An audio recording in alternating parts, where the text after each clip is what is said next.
เรามีสถานประกอบการชั้นนำรองรับการฝึกจริงและมีทุนการศึกษาอีกมากมายรอคุณอยู่อยากมีอาชีพอยากมีอนาคตที่จับต้องได้เริ่มต้นวันนี้ที่วิทยาลัยอาชีวศึกษาแพร่เตรียมชีวิตจริงให้พร้อมสู่โลกอาชีพเรียนจริงทำได้จริงมีงานรองรับเพราะความสำเร็จที่ยิ่งใหญ่เกิดขึ้นได้ที่วิทยาลัยอาชีวศึกษาแพร่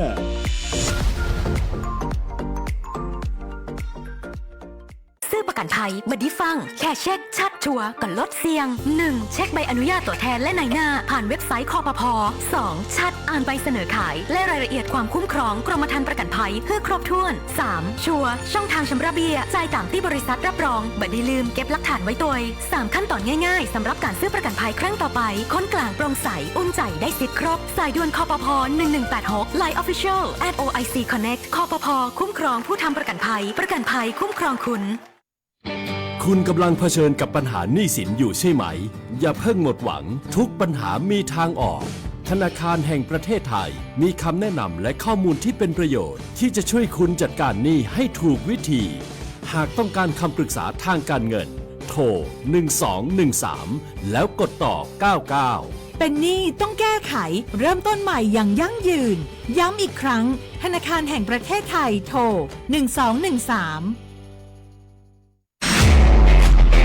นายกย้ำให้ประชาชนยึดหลักไม่เชื่อไม่รีบไม่โอนป้องกันสแกมเมอร์ขอให้ความมั่นใจนะครับว่ารัฐบาลจะให้ความคุ้มครองผู้แจ้งเบาะแสอย่างเต็มที่และอยากจะขอย้ำอีกครั้งหนึ่งว่าให้แจ้งในช่องทางที่มีอำนาจหน้าที่โดยไม่รอช้าเพื่อให้เจ้าหน้าที่ได้ดำเนินการได้อย่างทันท่วงทีและถูกต้องตามกฎหมายขอให้พี่น้องประชาชนได้ยึดหลักเพียง3ข้อก็คือไม่เชื่อไม่รีบและไม่โอนซึ่งจะช่วยให้เรามีสติพิจารณาอย่างรอบคอบและจะป้องกันการถูกล่อลวงได้รวมพลังคนไทยต้านภัยสแกมเมอร์นายอนุทินชาญวีรกูลนายกรัฐมนตรี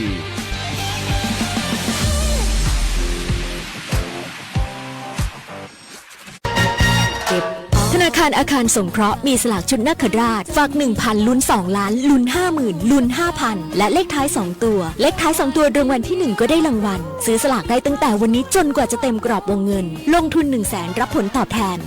1.72% ต่อปีลงทุน1ล้านรับผลตอบแทน 1.82% ต่อปีซื้อสลากหรือสอบถามรายละเอียดที่ธนาคารอาคารสงเคราะห์สาขาแพร่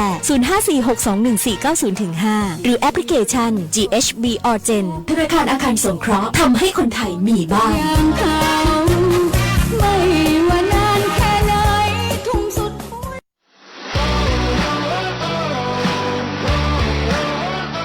เสียงของคุณคือพลังสำคัญวันอาทิตย์ที่ 8 กุมภาพันธ์ 2569 นี้ถึงเวลาที่คนไทยทุกคนจะออกมาแสดงพลังเพื่อกำหนดอนาคตประเทศร่วมกันขอเชิญผู้มีสิทธิเลือกตั้งออกไปใช้สิทธิเลือกตั้งสมาชิกสภาผู้แทนราษฎรและออกเสียงประชามติตั้งแต่เวลา 8 โมงเช้าถึง 5 โมงเย็นณหน่วยเลือกตั้งที่คุณมีชื่ออยู่เข้าคูหารับบัตร3 ใบจำสีให้แน่นกาให้ถูกบัตรสีเขียวเลือกสสแบบแบ่งเขตเลือกตั้งบัตรสีชมพูเลือกสสแบบบัญชีรายชื่อและบัตรสีเหลืองรวมออกเสียงประชามติเห็นชอบให้มีรัฐธรรมนูญฉบับใหม่หรือไม่แต่กุมภาพันธ์นี้1 สิทธิ์ 1 เสียงของคุณเปลี่ยนอนาคตประเทศไทยเตรียมบัตรประชาชนให้พร้อมแล้วพบกันที่หน่วยเลือกตั้งร่วมสร้างประเทศไทยร่วมใจไปเลือกตั้งวิทยุแห่งประเทศไทยจังหวัดแพร่ 91 เมกะเฮิรตซ์ให้ความรู้คู่ความสุขที่นี่สถานีวิทยุกระจายเสียงแห่งประเทศไทยจังหวัดแพร่ส่งกระจายเสียงด้วยระบบ FM สเตอริโอมัลติเพล็กซ์ความถี่ 91 เมกะเฮิรตซ์จากนี้ไปติดตามรับฟังรายการแพร่สารฝันพลังใจโดยเครือข่ายดีเจคนพิการ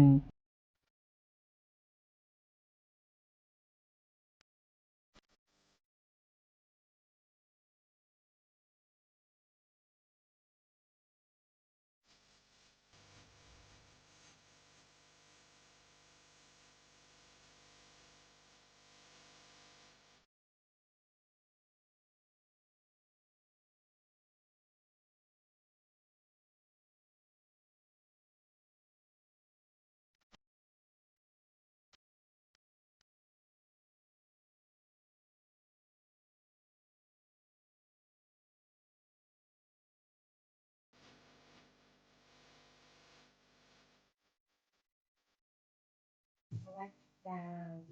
คุณผู้ชมคุณผู้ฟังตีเคารพฮักและคิดถึงทุกท่านนะเจ้ายินดีต้อนรับคุณผู้ฟังเข้าสู่รายการ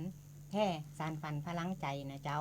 ทุกวันเสาร์กับวันอาทิตย์เวลาดี 15:10 นาทีถึง 16 นาฬิกานะเจ้าคุณผู้ฟังรายการแพร่สานฝันพลังใจออกอากาศรับชมรับฟังได้2 ช่องทางนะเจ้าคุณผู้ฟังทางคืนวิทยุออนแอร์ออนไลน์คืน91เมกะเฮิรตซ์วิทยุสวท8มีพร้อมทั้งไลน์เฟซบุ๊กตัวนะเจ้าคุณผู้ชมคุณผู้ฟังวันนี้เฮามาพบมาปะมาเจอกันตรงกับวันที่7วันเสาร์นะเจ้าพศ2569นะเจ้าเดือนกุมภาพันธ์เพราะว่าวันพุธจะถึงวันที่8แล้วเนาะวันเลือกตั้งนะเจ้าคุณผู้ชมคุณผู้ฟัง คุณผู้ชมคุณผู้ฟังรับชมรับฟังอยู่ที่ไหนต่างใดของเจ้าสามารถส่งข้อความทักทายเข้ามาได้นะเจ้าทางบ้านคุณผู้ฟังขึ้นฟังฮับชัดเจนดีกว่าเจ้าวันนี้มาอยู่เป็นเปี้ยนกันนะเจ้าข้าเจ้าจำนงชัยพงษ์พิทักษ์วันนี้มาพร้อมกับคุณมะยุรีเขียใจนะเจ้าสวัสดีเจ้าเจ้าสวัสดีเจ้าข้าเจ้ามายุรีเขียใจนะเจ้าเนาะวันนี้เขาก็มีหลายข่าวหลายเรื่องที่จะมาอู้มาเล่ากับทุกท่านได้ฟังกันเกี่ยวกับเมาบอกครับเนาะแล้วก็พมนะเจ้าเนาะข่าวของพัฒนาการสังคมและความมั่นคงของมนุษย์เขาก็เอามาออกทุกวันจันทร์ทุกวันอาทิตย์และก็วันเสาร์นะเจ้าเนาะเวลา 15 นาฬิกากว่าๆจนถึง 16 นาฬิกานะเจ้าเนาะเจ้าช่วงนี้ก็อากาศมันก็ร้อนเนาะปานงเนาะมาเจ้าก็สิเย็นๆหน่อยนะเจ้าคุณผู้ชมคุณผู้ฟังเนาะเพราะว่าอากาศมันจะเริ่มเปลี่ยนเป็นฤดูร้อนแล้วนะเจ้าคุณผู้ฟังก็ขอให้รักษาดูแลสุขภาพเนาะเพราะว่ามันจะเปลี่ยนฤดูจะเป็นหวัดเป็นไอกันนะเจ้าคุณผู้ฟังเนาะเจ้า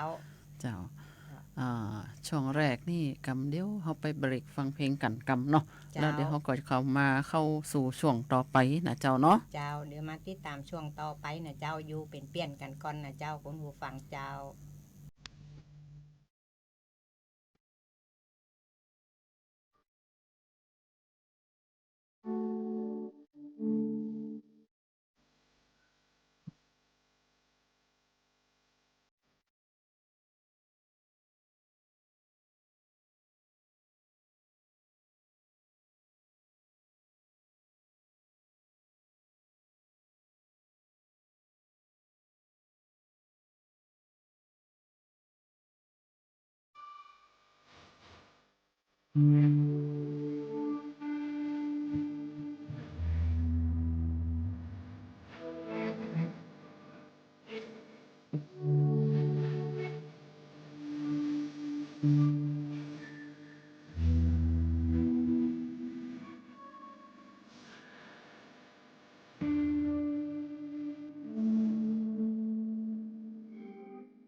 ข่า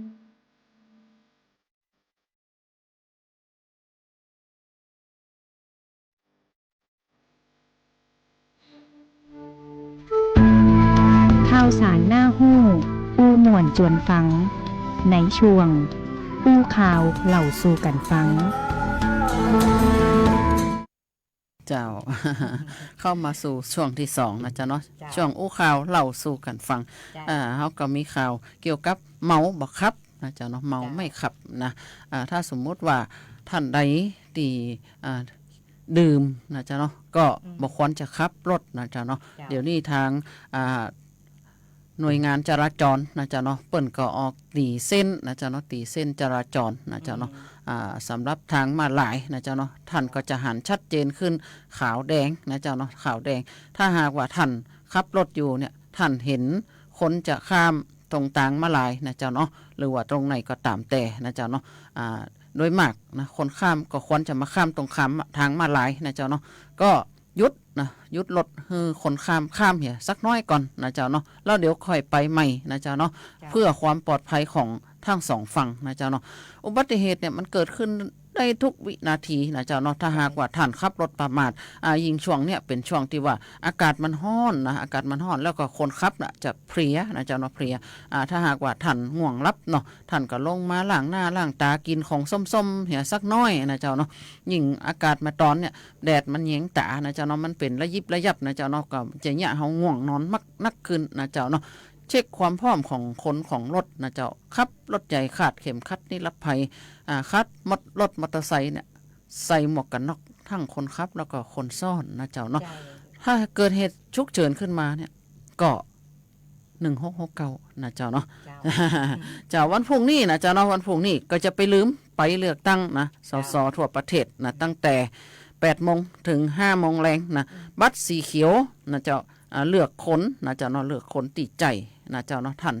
ชอบเบอร์ไหนท่านก็ใส่ไปสีชมพูพรรคที่ชอบนะเจ้าเนาะพรรคที่ชอบแล้วบัตรสีเหลืองเห็นชอบหรือบ่เห็นชอบนะเจ้าเนาะอันนี้อยู่ที่ใจของท่านนะเจ้าเนาะอันนี้เป็นถ้าหากว่าท่านใดนะเจ้าเนาะว่างตอนไหนเวลาไหนก็ไปลงคะแนนได้ตั้งแต่8 โมงเจ้าถึง5 โมงแรงนะเจ้าเนาะบอดี้ใส่เสื้อบอลนะเสื้อวิ่งเสื้อมีหมายเลขนะอาจจะถูกเรียกไปชี้แจงเข้าข่ายชี้นำนะเจ้าเนาะเนาะเราต้องขับกฎกติกาเปิดน้อยนะเจ้าเนาะเจ้าตั้งกระทรวงพัฒนาสังคมและความมั่นคงของมนุษย์หรือพม.นี่เนาะเปิ่นก็จับมือกับกกต.นะเจ้าเปิดหน่วยเลือกตั้งเชิญชวนผู้พิการผู้สูงอายุหรือทุพพลภาพไปออกเสียงลงคะแนนที่มีการเลือกตั้งนี่นะเจ้าคุณผู้ฟังเปิ่นอำนวยความสะดวกไว้เป็นพิเศษเลยเนาะเจ้านายกันตพงษ์หลังสีสว่างปลัดกระทรวงพม.เปิดเผยว่าโดยวันที่8 กุมภาพันธ์ 2569เป็นวันเลือกตั้งสมาชิกสภาผู้แทนราษฎรสสเป็นการทั่วไปและการออกเสียงประชามตินะเจ้าที่เห็นชอบการจัดทำรัฐธรรมนูญฉบับใหม่ซึ่งประชาชนผู้มีสิทธิ์เลือกตั้งที่มีสัญชาติไทยอายุ18 ปีขึ้นไปต้องไปใช้สิทธิ์เลือกตั้งและออกเสียงประชามติรวมถึงคนพิการผู้สูงอายุที่มีสิทธิ์เลือกตั้งนะเจ้าซึ่งเป็นกลุ่มเป้าหมายของกระทรวงพม.นะเจ้าโดยสำนักงานคณะกรรมการเลือกตั้งได้ประกาศกำหนดสถานที่เลือกตั้งสำหรับคนพิการหรือผู้สูงอายุโดยให้ความรู้และแนะนำพิธีการเข้าใจสิทธิ์เลือกตั้งนะเจ้าพร้อมอำนวยความสะดวกภายในคูหาเลือกตั้งตัวนะเจ้าคุณผู้ฟังเนาะเจ้าเปิ้นจัดตีรถเข็นวินแชร์ทางลาดอย่างนี้นะเจ้าจัดตีจอดรถสำหรับคนพิการนะเจ้าแล้วมีป้ายข้อมูลข่าวสารนะเจ้าเนาะเปิ้นจะบอกวิธีการลงคะแนนเลือกตั้งนะเจ้าแล้วเปิ้นก็จัดอาสาสมัครประจำหน่วยเลือกตั้งกปน.อำนวยความสะดวกให้แก่คนพิการและผู้สูงอายุที่ไปลงคะแนนนะเจ้าคุณมายุรีเนาะ เจ้าสำหรับคนพิการทางสายตาเนาะเปิ้นก็มีอักษรเบรลล์นะเจ้าเนาะไว้ใน คูหาเพื่อให้ผู้พิการเนี่ยได้ไปใจซิดกันอย่างสะดวกขึ้นนะเจ้าเนาะเจ้าสำหรับผู้พิการนะเจ้าเนาะผู้พิการเนี่ยมันก็มีหลายประเภทเนาะก็มีอยู่7ประเภทนะเดี๋ยววันใดวันหนึ่งเขาก็จะมาอู้ให้ฟังว่ามีผู้พิการอันอย่างพ่องนะโดยเฉพาะผู้พิการทั้งการเคลื่อนไหวเนี่ยประเภท3เนี่ยนักที่สุดนะเจ้าเนาะนักที่สุดนักเพราะอันอย่างนักเพราะว่า1ท่านเกิดมาพิการเนาะพิการแข้งรีบขารีบหรือเป็นโปลิโอนะเมื่อใหญ่ขึ้นมาบางครั้งท่านก็ประสบอุบัติเหตุเนี่ยคือท่านเป็นผู้พิการนะเจ้าเนาะเป็นผู้พิการพิการบางท่านบางคนเนี่ยก็ขับรถไปประสบอุบัติเหตุนะเจ้าเนาะการใจรถใจถนนก็ต้องระมัดระวังเป็นอย่างยิ่งแล้วบางคนเนี่ยพออายุนักขึ้นมาเนี่ยกำลังแข่งขาบดีนะเจ้าเนาะพัดตกหกล้มนะสิ่งแวดล้อมบ่เอื้ออำนวยนะเจ้าเนาะเพราะฉะนั้นนะผู้พิการเนี่ยนะเจ้าเนาะก็จะได้รับการดูแลเป็นพิเศษจากหน่วยงานต่างๆทั้งภาครัฐและเอกชนเปิ้นจะอำนวยความสะดวกให้กับผู้พิการของเฮานะเจ้าเนาะถ้าหากว่าพ่อแม่พี่น้องหรือว่าผู้สูงอายุผู้พิการท่านใดที่ฟังรายการแพร่สานพันธุ์พลังใจนี่นะเจ้าบอกญาติพี่น้องทั่วประเทศเลยนะเจ้าถ้าหากว่าอยากซ่อมแซมปรับสภาพแวดล้อมบ้านนะเจ้าตอนนี้งบเปิ่นมาแล้วนะเจ้าขอให้คุณผู้ฟังเฮายืนแบบคำขอไปก่อนก็ได้เนาะเฮาปรับสภาพแวดล้อมที่อยู่อาศัยนะเจ้าเปิ่นงบให้ถึง 40,000 บาทนะเจ้าคุณผู้ชมคุณผู้ฟังเพราะว่าทางพม.นี่เปิ่นจัดเตรียมงบไว้ให้ทุกๆจังหวัดเลยนะเจ้าเนาะเพราะว่าทางคุณผู้ฟังบางท่านเปิ่นก็อาจจะอยากปรับสภาพแวดล้อมที่อยู่อาศัยบ้านนี่นะเจ้าเนาะก็ไปยื่นคำขอได้ที่ศาลากลางนะเจ้าคุณผู้ฟังทุกจังหวัดนะเจ้าเนาะทุกจังหวัดเนาะเจ้าเปิ่นก็มีโครงการดีๆมีประโยชน์ต่อคุณผู้ฟังนะเจ้าเนาะอย่างเช่นพม.ของจังหวัดแปงเฮาเนี่ยเปิ่นก็จัดประชุมอนุกรรมการส่งเสริมพัฒนาคุณภาพชีวิตคนพิการจังหวัดแปงครั้งที่2/2569วันที่4กุมภาพันธ์2569โดยนายคุณากรคชหิรันรองผู้ว่าราชการจังหวัดแปงเป็นประธานในการประชุมอนุกรรมการส่งเสริมและพัฒนาคุณภาพชีวิตคนพิการประจำจังหวัดแปงครั้งที่2นะณ2569ณห้องประชุมเบียงโกไซสารกลางจังหวัดแปงอำเภอเมืองจังหวัดแปงซึ่งที่ประชุมพิจารณาเงินกู้ยืมสำหรับประกอบอาชีพคนพิการและผู้ดูแลผู้พิการจำนวน21รายเป็นเงิน 967,200 บาทและพิจารณาขอรับเงินสนับสนุนโครงการจากกองทุนส่งเสริมและพัฒนาคุณภาพชีวิตคนพิการจำนวน4โครงการเป็นเงินทั้งสิ้น1,660,950 บาทนะเจ้าในโครงการเนี่ยนางอรนุชชัยชาญพัฒนาสังคมและความมั่นคงของมนุษย์จังหวัดแปงพร้อมเจ้าหน้าที่ศูนย์บริการคนพิการจังหวัดได้เข้าร่วมประชุมดังกล่าวนะเจ้าในฐานะรองประธานอนุกรรมการและก็เลขาพัฒนาสังคมและความมั่นคงของมนุษย์เปิ้นบอกว่าไม่ทิ้งใครอยู่ข้างหลังนะเจ้าเนาะสมัยก่อนเนี่ยผู้พิการของเฮาเนี่ยจะโดนปิดกันนะปิดกันบ่ฮื้อออกนอกบ้านบ่ฮื้อไปไหนมาไหนนะบางคนเนี่ยนะโดยเฉพาะบางครอบครัวเนี่ยมีลูกมีหลานเป็นผู้พิการนะเปิ้นจะอายนะอายคนอื่นเอาลูกเอาหลานหรือว่าเอาพ่อแม่ไปขังไว้ในห้องไว้นะแต่บัดเดี๋ยวนี้ทุกหน่วยงานทุกองค์กรส่งเสริมนะจ๊ะเนาะส่งเสริมคนพิการเพื่อมีอาชีพเพื่อมีงานทำส่งเสริมการใช้ชีวิตตั้งแต่การเรียนนะเจ้าเนาะการเรียนเพิ่นส่งเสริมการเรียนนะแล้วก็ส่งเสริมให้ทุกผู้พิการทุกท่านมีอาชีพบางคนเนี่ยเป็นเสาหลักของครอบครัวนะเจ้าเนาะมีเงินนักกว่าคนมาได้กันนะนี่โดยเฉพาะคนหนังข้างๆเนี่ยนะมีสตังค์นักเลยเฮาขนาดนี้เจ้านะคุณผู้ฟังอยู่ต่างบ้านเป็นจะได้พ้องเจ้าสามารถส่งข้อความทักทายเข้ามาได้นะเจ้าขอเพลงก็ได้นะเจ้า 0545235516นะเจ้าคุณผู้ฟังอยู่ต่างบ้านเป็นจะได้ก็ส่งข้อความทักทายเข้ามาได้ กำเดียวเฮาไปเบรกฟังเพลงกันแฮมซักเพลงก่อนเนาะเจ้าเดี๋ยวมาติดตามในช่วงต่อไปนะเจ้า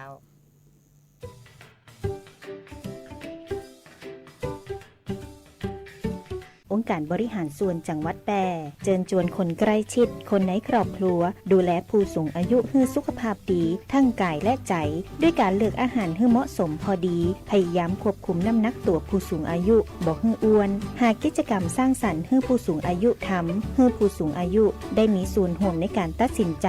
ลดอาการซึมเศร้าป้าผู้สูงอายุไปเดินเล่นออกกำลังกายสัมผัสอากาศที่บริสุทธิ์เตรียมที่อยู่อาศัยจัดเตรียมสภาพแวดล้อมในบ้านให้ดีดูแลผู้สูงอายุบ่ดีให้เกิดอุบัติเหตุลื่นตกหกล้มหลีกเลี่ยงการใจยาที่บ่เหมาะสมมันสังเกตอาการผิดปกติต่างๆของร่างกายผู้สูงอายุและบ่ดีลืมป้าเปิ่นไปตรวจสุขภาพประจำปีตัวยเพื่อความสุขของผู้สูงอายุบุคคลอันเป็นตีฮักของครอบครัวด้วยความห่วงใยจากองค์การบริหารส่วนจังหวัดแปร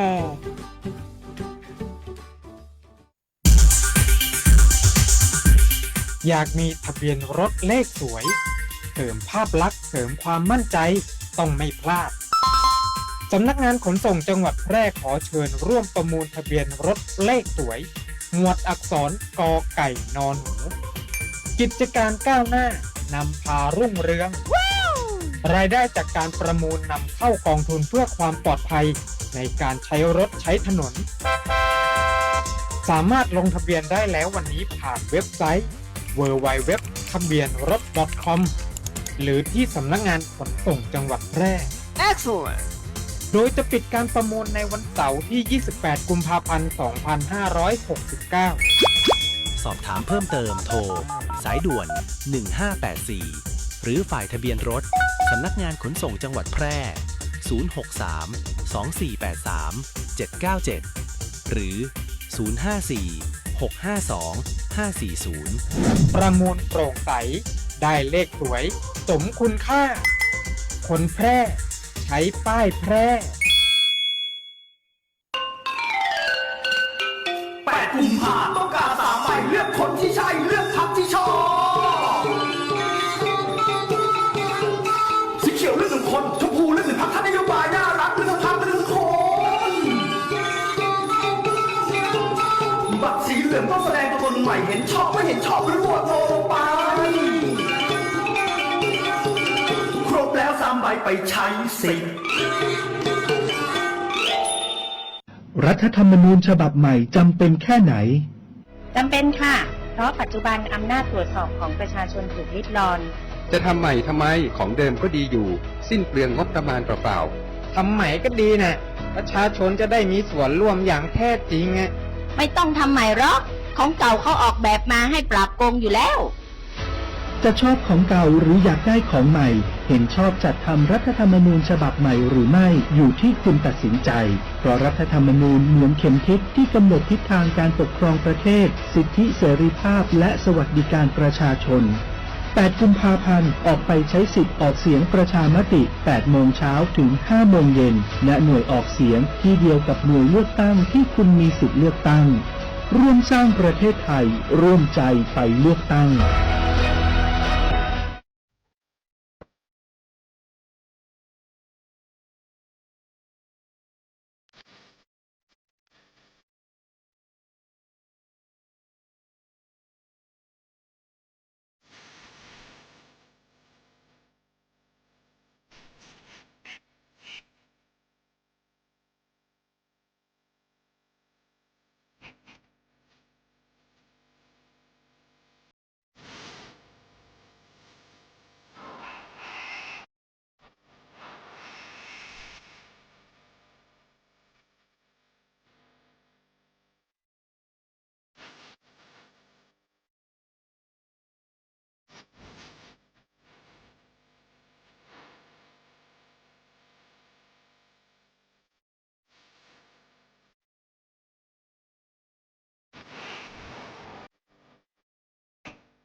กันสบายๆได้ประเด็นในช่วงอู้ง่ายฟังมวน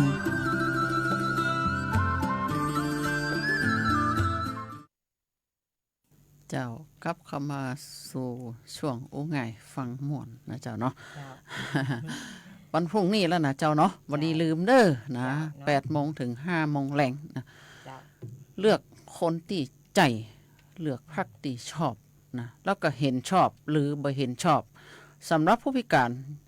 หมู่เฮานี่นะเปิ้นก็มีอักษรเบลนะเจ้าเนาะอักษรเบลไว้บริการสำหรับผู้พิการทางสายตานะเจ้าเนาะเจ้าก็มาถึงข่าวปลอมนะเรื่องอย่าแชร์นะอย่าไปแชร์นะเจ้าเนาะผู้สูงอายุ60 ปีขึ้นไปที่เสียชีวิตนะถ้าอยากจะได้รับเงิน 30,000 จากพมเนี่ยอันนี้บอกเป็นความจริงเนี่ยเจ้าตามที่มีการแจ้งข้อมูลในสื่อสังคมออนไลน์เกี่ยวกับประเด็นผู้สูงอายุ60 ปีขึ้นไปที่เสียชีวิตถ้าอยากจะได้รับเงิน 30,000 บาทเป็นข้อมูลเท็จเนาะการสนับสนุนการสงเคราะห์ในการจัดการศพตามประเพณีตามโครงการสนับสนุนค่าจัดทำศพผู้สูงอายุดำเนินการตามประกาศกระทรวงพัฒนาสังคมและความมั่นคงของมนุษย์มีงบประมาณช่วยเหลือเป็นเงินรายละ 3,000 บาทต่ออันนะเจ้าเนาะต้องมีคุณสมบัติดังนี้ 1. คุณสมบัติอายุต้องครบ60 ปีบริบูรณ์ขึ้นไปนะ 2. เป็นสัญชาติไทย 3. ผู้สูงอายุที่มีบัตรสวัสดิการแห่งรัฐนะเว้นแต่ผู้สูงอายุที่มีคุณภาพแต่มีคุณสมบัติตามเกณฑ์แต่ยังบ่มีบัตรสวัสดิการแห่งรัฐนะยังเปิ่นยังไม่ได้ลงทะเบียนแต่นะก็ให้ผู้ใหญ่บ้านกำนันนายกเทศมนตรีหรือนายกองค์การบริหารส่วนตำบลหรือประธานชุมชนเป็นผู้ออกหนังสือรับรองนะเจ้านั้นมันเป็นกาบบ่งศพเนาะของผู้สูงอายุที่มีบัตรสวัสดิการแห่งรัฐนะ 3,000 บาทต่ออันนะเจ้าเนาะ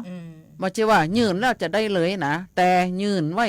นะเปิ้นก็จะรวบรวมเก็บไว้นะแล้วเปิ้นเอาส่งเป็นงวดไปนะเจ้าเนาะบางครั้งบางคนก็อาจจะเหมือนพ่องอาจจะเป็น3 เดือน 4 เดือนนะแล้วก็เงินถึงจะ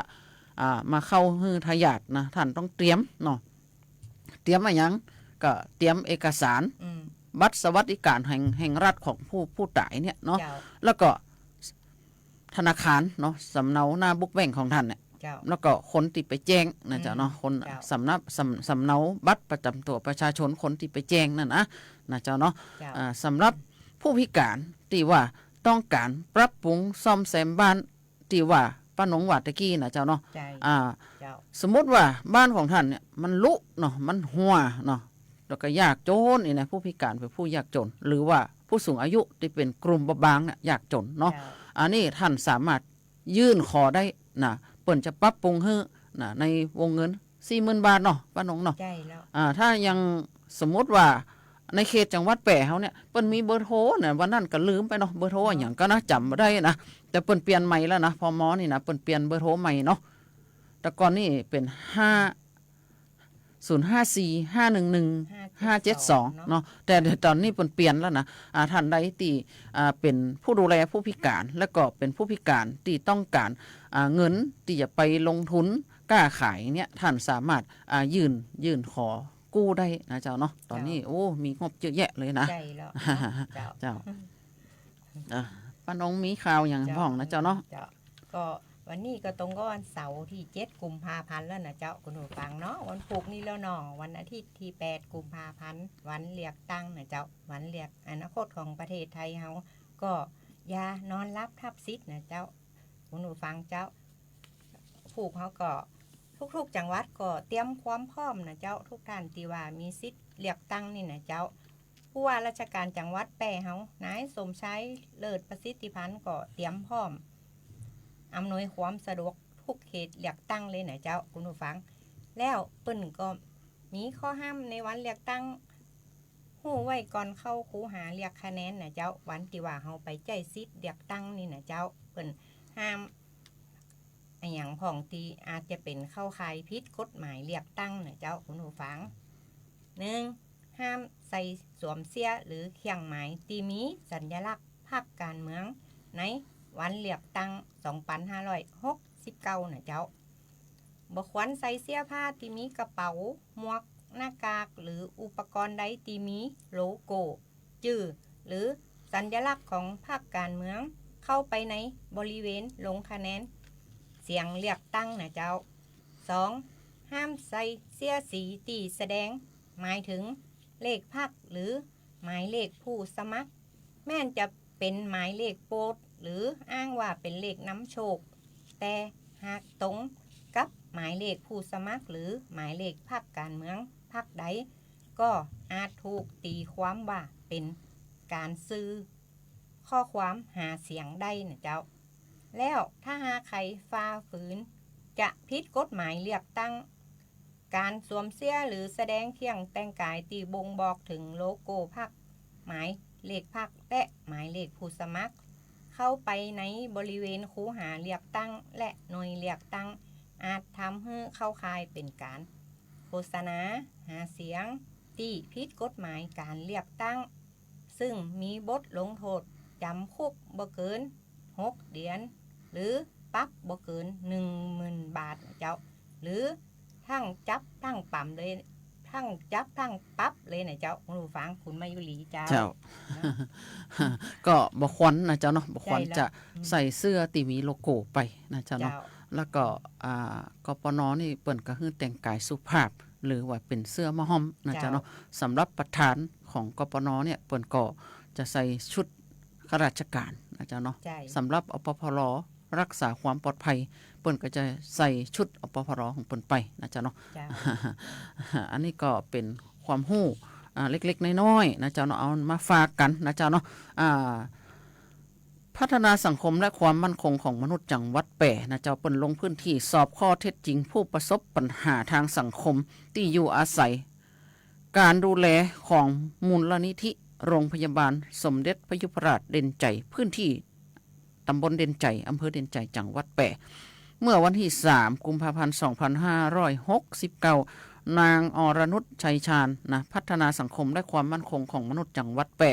มอบหมายให้นางมัชชุพรอินแก้วนักสังคมสงเคราะห์ปฏิบัติการนางสาวอรวรรณจินดามณีพัฒนาสังคมนางสาววีระยามีไหมนิติกรและนายเอกกรวงฉายาพนักงานขับรถลงพื้นที่ร่วมกับผู้นำท้องถิ่นสอบข้อเท็จจริงผู้ประสบปัญหาทางสังคมที่อยู่อาศัยการดูแลของมูลนิธิโรงพยาบาลสมเด็จพระยุพราชนะเด่นใจพุ่นนะในพื้นที่เด่นใจนะจังหวัดแปร่ทั้งนี้ได้ดำเนินการพิจารณาให้ความช่วยเหลือเป็นเงินสงเคราะห์ตามบทบาทภารกิจกระทรวงพม.โดยจะนำเข้าที่ประชุมเพื่อพิจารณาให้ความช่วยเหลือตามระเบียบต่อไปนะเจ้าเนาะเจ้า อันนี้ก็พม.ใกล้คุณนะเจ้าเนาะพม.เปิ่นดูแลตั้งแต่เกิดยันเสียชีวิตเกิดมาอายุเกิดมาป๊บเนี่ยจนถึง6 ปีเลยเนาะที่เปิ่นดูแลนะเจ้าเนาะที่เปิ่นดูแลเปิ่นให้เงินอุดหนุนการเลี้ยงบุตรนะเจ้าเนาะใช่แล้วเดือนละ600ไปจนถึง6 ขวบเลยนะเจ้าคุณผู้ชมคุณผู้ฟังเนาะสมัยตะกอนบ่จิมีนะเจ้าคุณผู้ฟังเนาะเดี๋ยวนี้เปิ่นให้ต้องต่อแลกเกิดไปจนถึงอายุ6 ขวบเลยนะเจ้าคุณผู้ฟังเจ้าช่วงนี้กำเดียวเฮาก็ไปเบรกฟังเพลงแหมกำก่อนกะเจ้าเดี๋ยวมาติดตามช่วงสุดท้ายนะสาระนะเจ้าคุณผู้ฟัง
แบ่งกันปันความรู้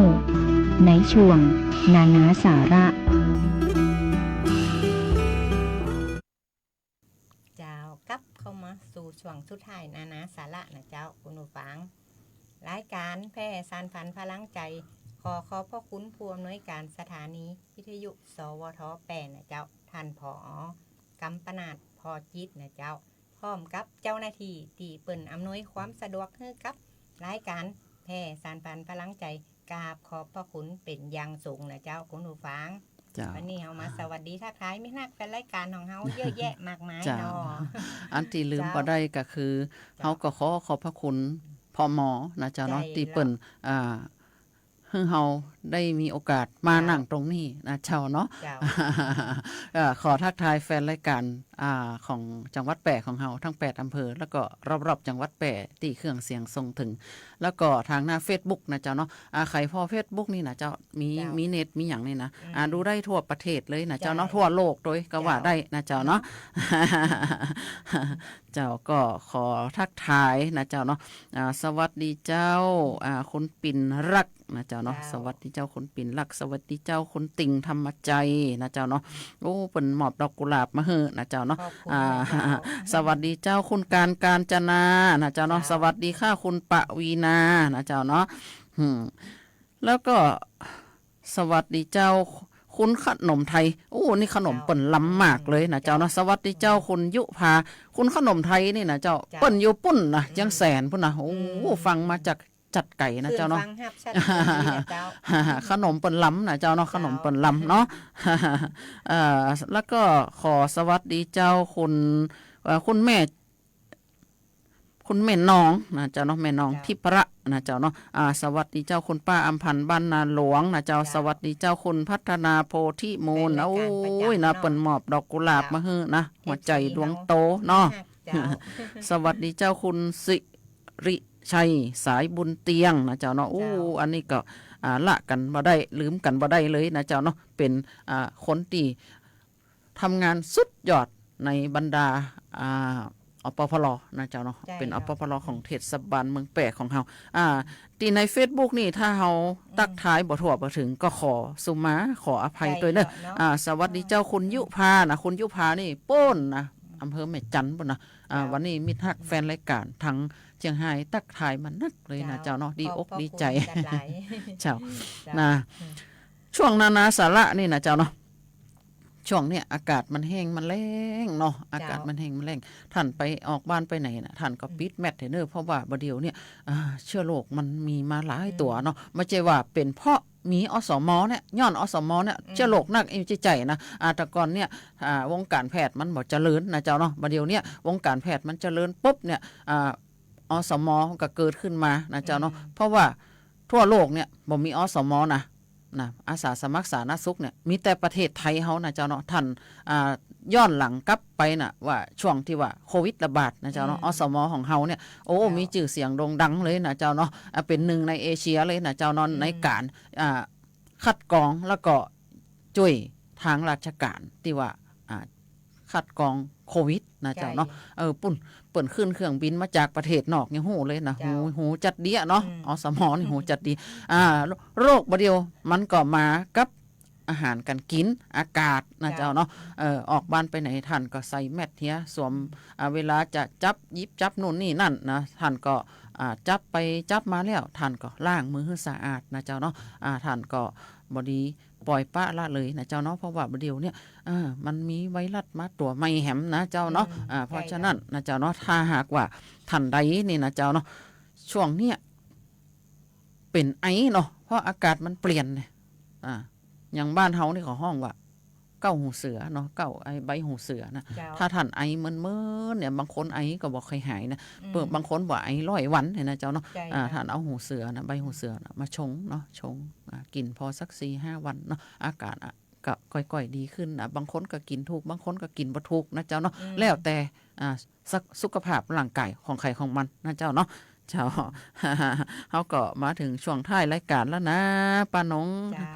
55 นาทีละเด้อนะเจ้าเนาะขอบคุณทุกเสียงทุกสายเลยนะเจ้าคุณผู้ฟังเจ้าวันเสาร์กับวันอาทิตย์เขาก็จะนำรายการมาพบกับคุณผู้ชมคุณผู้ฟัง เขาก็หมุนเวียนสลับซับเปลี่ยนกันไปนะเจ้ามี2 หนุ่ม4 สาวนะเจ้าคุณผู้ฟัง ก็จะนำข่าวสารสาระน่ารู้มาฝากคุณผู้ชมคุณผู้ฟังนะเจ้าวันนี้เวลาหมดเวลานะเจ้าเขาก็จะเปิดเพลงให้คุณผู้ฟังสักเพลงก่อนเนาะเจ้าก็ขอให้คุณผู้ชมคุณผู้ฟังรักษาดูแลสุขภาพเพราะว่าช่วงนี้อากาศเปลี่ยนแปลงนะเจ้ามาเจ้ามันจะเย็นๆน้อยเนาะมาตอนมาก็ฮ้อนนะเจ้าคุณผู้ชมคุณผู้ฟังเจ้าก็ขอให้รักษาดูแลสุขภาพให้แข็งแรงมีเงินกินเงินใจอย่าเจ็บอย่าจนเฮงๆรวยๆกันทุกคนทุกท่านเลยนะเจ้า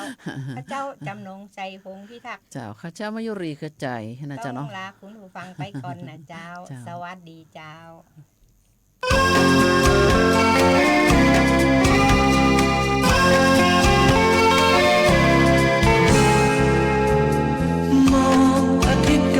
จะลาขอฟ้ากำลังจะเปลี่ยนสีความมืดมิดมาแทนที่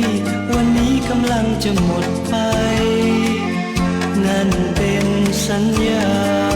ณเราต้องจากกันใจยังคิดและห่วงถึงยังซึ้งในรสเสน่หาแก้วตาแต่แล้วเวลาก็หมดลงนั่นเป็นสัญญาณเราต้องจากกันอย่าลืมฉันอย่าลืมสัมพันธ์อย่าลืมฉันเราต้องจากกัน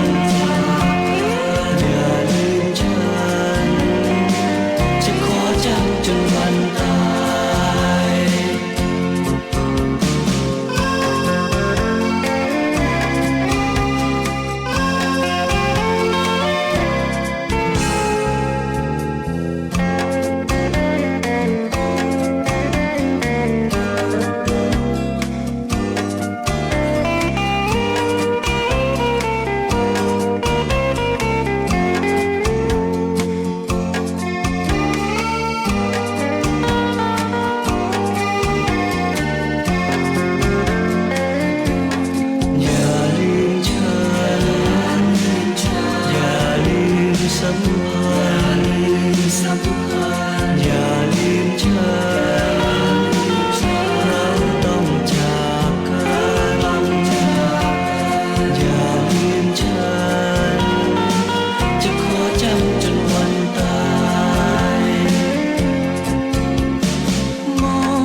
จะเปลี่ยนสี